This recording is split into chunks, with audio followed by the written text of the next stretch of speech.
ತ್ರಿವಿಕ್ರಮ್ ಅವರು ಭವ್ಯ ಅವರು ಕೂತ್ಕೊಂಡು ಮಾತಾಡ್ತಾ ಇರ್ತಾರೆ ಊಟ ಮಾಡುವಾಗ. ಏನಪ್ಪ ಮ್ಯಾಟ್ರು ಅಂದರೆ, ತ್ರಿವಿಕ್ರಮ್ ಅವರು ಭವ್ಯ ಅವ್ರಿಗೆ ಹೇಳ್ತಾ ಇರ್ತಾರೆ, ನೀವು ಇನ್ಮೇಲಿಂದ ಎಲ್ಲರ ಜೊತೆ ಬೆರೀರಿ, ಎಲ್ಲರ ಜೊತೆ ಮಾತಾಡಿ, ನಾವು ಸಂಜೆ ಸಿಗೋಣ ಮಾತಾಡೋಣ. ಅದೇನು ಸಂಜೆ ಸಿಕ್ಕಿ ಮಾತಾಡೋಕ್ಕೆ ಏನು ಪಾರ್ಕಾ, ಬಿಗ್ ಬಾಸ್ ಮನೆ ದೇವಸ್ಥಾನದ ಅಲ್ಲೇ ಸಿಗ್ತಾ ಇರ್ತೀರ. ಬಿಗ್ ಬಾಸ್ ಮನೆಯಲ್ಲಿ ಯಾರೂ ನೀವು ಕೂತ್ಕೊಂಡು ಹುಡುಗ ಹುಡುಗಿ ಮಾತಾಡೋ ತಪ್ಪು, ನೀವು ಮಾತಾಡಬಾರ್ದು, ನೀವು ಜೊತೆ ಓಡಾಡಬಾರ್ದು ಅಂತ ಬಿಗ್ ಬಾಸ್ ಆಗಲಿ ಆಡಿಯನ್ಸ್ ಆಗಲಿ ಯಾರೂ ಹೇಳ್ತಲ್ಲ. ಹೌದು, ಅಲ್ಲಿ ಒಳಗೆ ಹೋದ್ಮೇಲೆ ಎಲ್ಲ ಮಾತಾಡಬೇಕು, ಬೆರಿಬೇಕು, ಅದೇ ಗೇಮು. ಯಾವ ಥರ ಬೆರಿತೀವಿ, ಯಾವ ಥರ ಇರ್ತೀವಿ, ಅದೇ ಗೇಮು. ಆದರೆ ಅದನ್ನೆಲ್ಲ ಮರೆತುಬಿಟ್ಟು ಅವ್ರಿಗೆ ಅವರು ನೊಂದ್ಕೊಂಡಿದ್ದಾಗ ಕನ್ಸರ್ವ್ ಮಾಡ್ಕೊಂಡು ಹೋಗೋದು, ಆ ಕೇಕ್ ಮೇಲೆ ಬೆಣ್ಣೆ ಪೇಸ್ಟ್ ಬೆಳೀತಾರಲ್ಲ, ಆಯಿತಾ, ಒಬ್ಬರು ನೊಂದಾಗ ಅವ್ರನ್ನ ಎಂಕರೇಜ್ ಮಾಡಬೇಕು, ಅವ್ರಿಗೇನಾದರೂ ಹೇಳಬೇಕು, ಅದೆಲ್ಲ ಓಕೆ.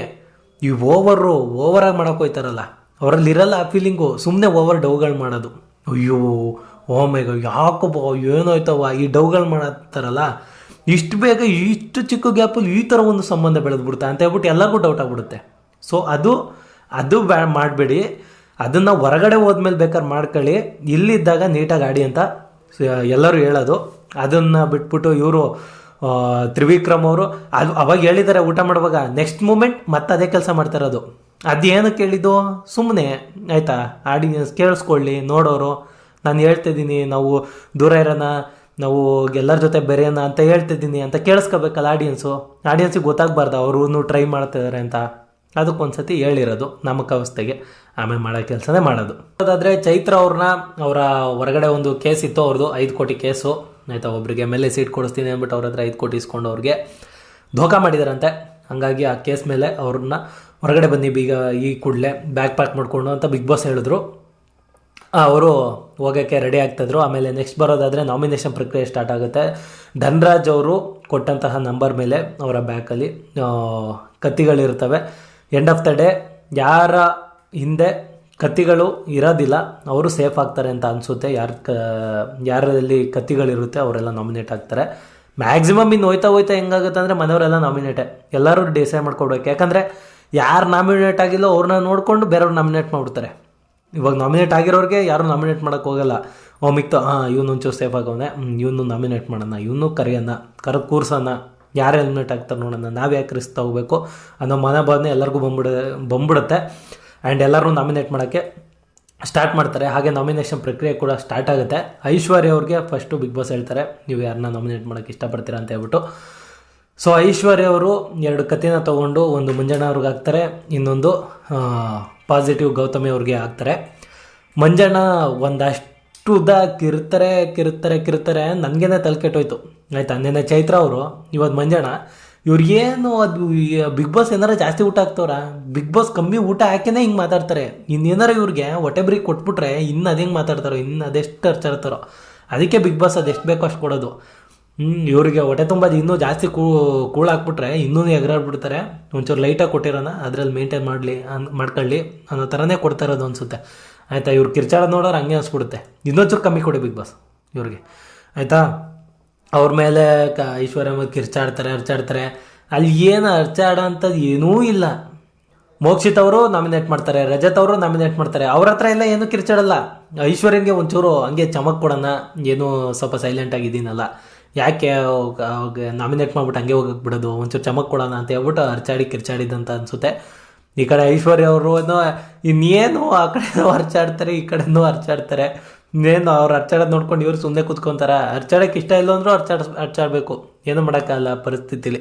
ಹಂಗೆ ಐಶ್ವರ್ಯ ಅವರು ಕಷ್ಟಪಡ್ಕೊಂಡು ಅರ್ಚಾಡ್ತಾ ಇರ್ತಾರೆ. ಆಮೇಲೆ ನೆಕ್ಸ್ಟ್ ಬಂದರೆ ಗೌತಮಿ ಅವ್ರಿಗೆ ಸ್ವಲ್ಪ ಸೆಟಪ್ ಎಥಿಕ್ಸ್ ಅಂತ ಇದೆಯಂತ ಅವ್ರದ್ದು. ಯಾವ ಸೆಟ್ ಆಫ್ ಎಥಿಕ್ಸ್ ಅಂತ ಹೇಳ್ಬಿಟ್ಟು ಗೊತ್ತಿಲ್ಲ. ಗೌತಮಿ ಅವರು ಹೇಳ್ತಾರೆ ಸೆಟ್ ಆಫ್ ಎಥಿಕ್ಸ್, ಪಾಸಿಟಿವಿಟಿ, ಅದು ಇದು, ಅವ್ರಿಗೆ ಈ ಥರ ಪದಗಳೆಲ್ಲ ಯೂಸ್ ಮಾಡ್ತಾನೆ ಇರ್ತಾರೆ. ಅದು ನಾರ್ಮಲಾಗಿ ಹಂಗಂದ್ರೆ ಏನು ಅಂತ ಅರ್ಥ ಮಾಡ್ಕೋಬಾರ್ದು ನಾವು. ಗೌತಮಿ ಅವ್ರದ್ದು ಒಂದು ಸಪ್ರೇಟ್ ಡಿಕ್ಷನರಿ ಅಂತ ಇರುತ್ತೆ ಆಯಿತಾ. ಆ ಡಿಕ್ಷನರಿ ತೊಗೊಂಡು ಓದಬೇಕು. ಪಾಸಿಟಿವಿಟಿ ಅಂದ್ರೇನು, ಗೌತಮಿ ಅವ್ರ ಪ್ರಕಾರ ಸೆಲ್ಫ್ ಎಥಿಕ್ಸ್ ಅಂದ್ರೇನು, ಅದನ್ನ ಗೌತಮಿ ಅವ್ರದ್ದೇ ಒಂದು ಡಿಕ್ಷನರಿ ತೊಗೊಂಡು ಓದಬೇಕು. ಅವಾಗ ಅರ್ಥ ಆಗೋದು ನಮಗೆ ಕರೆಕ್ಟಾಗಿ ಗೌತಮಿ ಅವ್ರಿಗೆ ಏನು ಅಂದ್ಕೊಂಡಿದ್ದಾರೆ ಅಂತ ಹೇಳ್ಬಿಟ್ಟು ಅವಾಗ ಗೊತ್ತಾಗೋದು, ಅಲ್ಲಿಗಂಟ ಗೊತ್ತಾಗಲ್ಲ.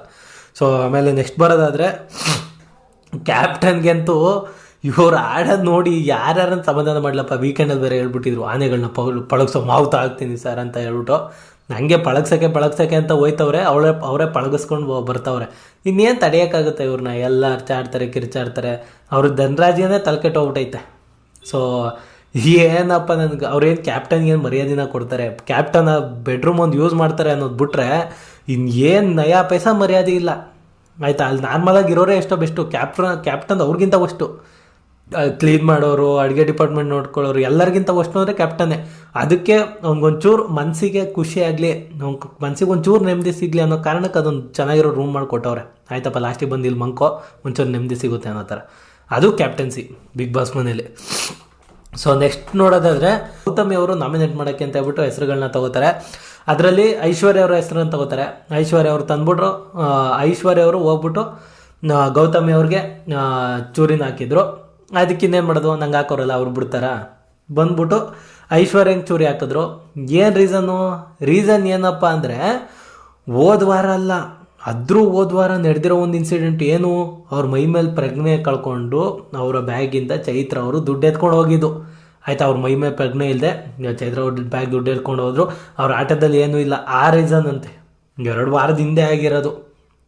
ಅದು ಕಳೆದೋಗಿ ಯಾವುದೋ ಕಾಲ ಆಗಿದೆ. ಆ ರೀಸನ್ ಇಟ್ಕೊಬಿಟ್ಟು ನಾಮಿನೇಟ್ ಮಾಡ್ತಾರೆ ಗೌತಮಿ ಅವರು. ನಮಗೆ ಧನ್ಯೋಸ್ಮಿ ನಿಮಗೆ. ತ್ರಿವಿಕ್ರಮ್ ಅವರ ನಾಮಿನೇಷನು, ಅದೇನೇನು ರೀಸನ್ ಕೊಟ್ಟರು ಅದೇ ನೆಟ್ಟಿಗೆ ಅರ್ಥ ಆಗಿಲ್ಲ. ಅದು ಇದು ಅಂತ ಹೇಳ್ತಾರೆ, ನೆಟ್ಟಿಗೆ ರೀಸನ್ನೇ ಕೊಡೋದಾಗರು ಯಾರನ್ನು. ಇಂಥ ಪಾಯಿಂಟು, ಈ ಪಾಯಿಂಟಲ್ಲಿ ಹಿಂಗೆ ಅಂದರು, ಅದು ಹಿಂಗಾಗಿದೆ, ಹಿಂಗೆ ಬೇಜಾರಾಗಿದೆ, ಅದು ಒಂದು ತೂಕ ಇರುತ್ತೆ, ಅದು ಒಂದು ಮಾತು. ಇವ್ರು ಹೆಂಗೆ ಗೊತ್ತಾ ಹೇಳೋದು? ಫಸ್ಟ್ ರ್ಯಾಂಕ್ ರಾಜು ಫಿಲಮಲ್ಲಿ ಅವ್ನು ರಾಜು ಬಂದು ಹೇಳ್ತಾನಲ್ಲ, ನನ್ನ ಹತ್ರ ಅದಿದೆ ಅಂತ ನಂಗೆ ಗೊತ್ತಿರಲಿಲ್ಲ, ಅದು ನಮ್ಮ ಸರ್ ನೋಡಿದ್ರು, ಅವರು ನನಗೆ ಅದಿದೆ ಅಂತ ತೋರಿಸಿದ್ರು ಅಂತ ಹೇಳ್ಕೊಂಡು ಹೋಗ್ತಾ ಇರ್ತಾನಲ್ಲ. ಅವ್ರಿಗೆ ಇಷ್ಟ ಬಂದಂಗೆ ತಿಳ್ಕೊತಾ ಇರ್ತಾರೆ. ಹಂಗೆ ಇವರು ಹೇಳ್ಕೊಂಡು ಹೋಗ್ತಾ ಇರ್ತಾರೆ. ನಾವು ತಿಳ್ಕೊಬೇಕು, ಅವರು ಇದಿರ್ಬೋದಾ, ಈ ಮ್ಯಾಟ್ರ್ ಇರ್ಬೋದಾ, ಇದಕ್ಕೆ ಹೇಳ್ತಾ ಇರ್ಬೋದಾ, ನಾವು ಅರ್ಥ ಮಾಡ್ಕೊಬೇಕು. ಅವ್ರು ಹೇಳಲ್ಲ, ವೀಕ್ಷಕರು ನಾವು ಅರ್ಥ ಮಾಡ್ಕೋಬೇಕು. ಅದೇನೇನು ರೀಸನ್ಗಳು, ಅದೇನು ಕತೆನೋ. ಸೊ ನೆಕ್ಸ್ಟ್ ಬರೋದಾದರೆ, ನಾಳಿನ ಎಪಿಸೋಡ್ ಮಾತ್ರ ಚಿಂದಿ ಮಜಾ ಇದೆ. ಪಾಪ ಗುರು ಶಿಶಿರು, ಅವನಿಗೆ ಹೋಗ್ಬಿಟ್ಟು ಜಗಳ ಹೋಗ್ಬಿಟ್ಟು ಚೈತ್ರ ಅವ್ರದ್ದು ತ್ರಿವಿಕ್ರಮ್ ಅವ್ರದ್ದು ಜಗಳ.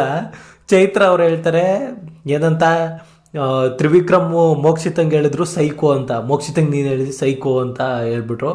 ಅದಕ್ಕೆ ತ್ರಿವಿಕ್ರಮ್ ಇದ್ದರು, ನೀವೇನು ಬ್ರೋ ಶಿಶಿರ್ ಬ್ರೋ, ನಿಮಗೆ ಹೇಳ್ತಾಯಿದ್ರು ಬ್ರೋ ಏನಂತ, ಹುಡ್ಗಿರು ಸೆರಗಿಡ್ಕೊಂಡೆ ಓಡಾಡ್ತಾನೆ ಜೊಲ್ಲ ಅಂತ ನಿಮ್ಗೆ ಹೇಳ್ತಾಯಿದ್ರು ಬ್ರೋ ಅಂತೆ. ಇರೋದು ಇವರಿಬ್ರು ಮಧ್ಯ. ಪಾಪ ಅವ್ರು ಯಾರೋ ಏನೋ ಅಲ್ಲಿ ಸುಧಾರಿಸ್ಕೊಂಡು ಇವಾಗ ಕೂತಿರೋರ್ಗೆ ಹೋಗ್ಬಿಟ್ಟು ಅವ್ರಿಗೆ ಇವ್ರು ಹೊಚ್ಚಿಗೆ ಹೇಳಿಸ್ಬಿಟ್ರಲ್ಲ. ಪಾಪ ನೆಮ್ಮದಿಯಾಗಿ ಕೂತಿದ್ರು ಗುರು, ನೆಮ್ಮದಿಯಾಗಿ 5 ನಿಮಿಷ ಕೂರಕ್ಕೆ ಬಿಡಲಿಲ್ಲ ಇವರಿಬ್ರು ಸೇರ್ಕೊಂಬಿಟ್ಟು. ಇಬ್ರು ಅಂತವ್ರೆ, ತ್ರಿವಿಕ್ರಮ್ ಅವರು ಅಂತವ್ರೆ, ಚೈತ್ರ ಅವರು ಅಂತವ್ರೆ. ಅವ್ರ ಹತ್ರ ಏನಾರ ಸೀಕ್ರೆಟ್ಗಳು ಹೇಳ್ಬಿಟ್ರೆ ಊರಿಗೆ ಗೊತ್ತಾಗ್ಬಿಡ್ತದೆ. ಬೇಕಾದ್ರೆ ಅರ್ಥಿಗೆಲ್ಲ ಅರ್ಥದಲ್ಲಿರೋ ಜನಕ್ಕೆಲ್ಲ ತಿಳಿಸ್ಬಿಟ್ಟು ಹಿಂಗಾಗಿದೆ ಮ್ಯಾಟ್ರ್ ಅಂದ್ಬಿಟ್ಟು, ಇಷ್ಟೇನಾ ಇನ್ಯಾರಿಗೆ ಹೇಳೋದು ಅಂದ್ಬಿಟ್ಟು ಮಂಗಳಗ್ರಹಕ್ಕೆ ಹೋಗ್ಬಿಡ್ತಾರೆ. ಆಯಿತಾ, ಏಲಿಯನ್ಸ್ ಏನಾರು ಸಿಕ್ಕರೆ ಅಲ್ಲೇ ಹೇಳ್ಬರೋಣ ಅಂದ್ಬಿಟ್ಟು ಆ ರೇಂಜಿಗೆ ಗಾಸಿಪ್ ಮಾಡೋರು ಇವರು. ಇವ್ರ ಹತ್ರ ಯಾವ್ದಾರ ಏನಾರು ಹೇಳ್ಬಿಟ್ರೆ ಅಷ್ಟೇ ಕತೆ. ಇವ್ರು ಏನಾರ ಸಿಟ್ಟಲ್ಲಿದ್ದಾಗ ಸಿಗ್ಬೋದು ಎಲ್ಲ ಹಾಕೊಂಡು ಹೊಡೆದ್ಬಿಡ್ತಾರೆ. ಪಾಪ ಗುರು ಅವ್ರು ಶಿಶಿರು ಏನು ಹೇಳ್ಬೇಕು ಗೊತ್ತಾಗ್ತಿಲ್ಲ. ಹೋಗ್ಬಿಟ್ಟು ನನ್ನ ಹತ್ರ ಹುಡುಗಿರಿಂದ ಓಡಾಡ್ತಾರೆ ಬ್ರೋ, ಜೊಲ್ಲ ಅಂತ ಹೇಳ್ತಿದ್ರು ನಿನಗೆ ಅಂತ ಅಂದರೆ ಶಿಶಿರ್ಗೆ ಅವ್ರ ಮನಸ್ಸಿನ ಪರಿಸ್ಥಿತಿ ಏನಾಗಬೇಡ, ಏನು ಕತೆ. ಅಯ್ಯೋ ಪಾಪ ಗುರು, ನೆನೆಸ್ಕೊಂಡ್ರೆ ಸುಮ್ಮನೆ ಇವರಿಬ್ರು ಜಗಳದಲ್ಲಿ ಕೂಸು ಬಡವಾಯ್ತು ಅಂದಂಗೆ ಇವ್ರು ಜಗಳ ಆಡ್ಕೊಂಡ್ರೆ ಹೋಗ್ಬಿಟ್ಟು ಪಾಪ ಶಿಶಿರ್ಗೆ ಹಾಕ್ಕೊಟ್ರು. ಅವನೇನು ಮಾಡ್ತಾನೆ, ಅವನಿಗೆ ಏನು ಹಿಡ್ಕೊಂಡು ಹೊಡೆಯೋಕ್ಕಾಗುತ್ತೆ ಚೈತ್ರ ಅವ್ರೆ? ಹಿಂಗಂದ್ರೆ ನನಗೆ ನನಗೆ ಹಿಂಗಂದ್ರೆ ಜೊಲ್ಲ, ನನ್ನ ಹುಡುಗಿರು ನಿಂಗೆ ಕೈ ತೋರಿಸು ಅಂತ ಹಿಡ್ಕೊಂಡು ಹೊಡೆಯೋಕ್ಕಾಗುತ್ತಾ? ಏನು ಮಕ್ಕಳ ಅವರು? ಏನು ಗುರು ಇನ್ನೂ ಚಿಕ್ಕ ಮಕ್ಳಂಗೆ. ಅಯ್ಯೋ ಇವರೆಲ್ಲ ಹೆಂಗೆ ಈ ಥರ ಅಂತ ಗೊತ್ತಾಗಲ್ಲ.